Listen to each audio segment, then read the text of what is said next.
sich nicht mehr ausschalten. Egal wie oft man da drauf drückt, nichts passiert. Ich mache es jetzt auch nicht vor, auch beim Lösen der Flasche läuft der Motor weiter. Höchst gefährlich.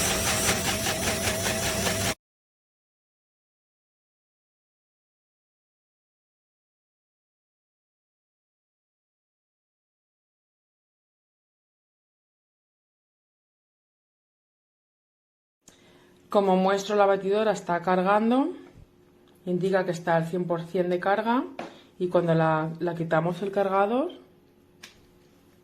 bueno, pues vamos a ponerla en funcionamiento y me indica pues eso, que no tiene batería.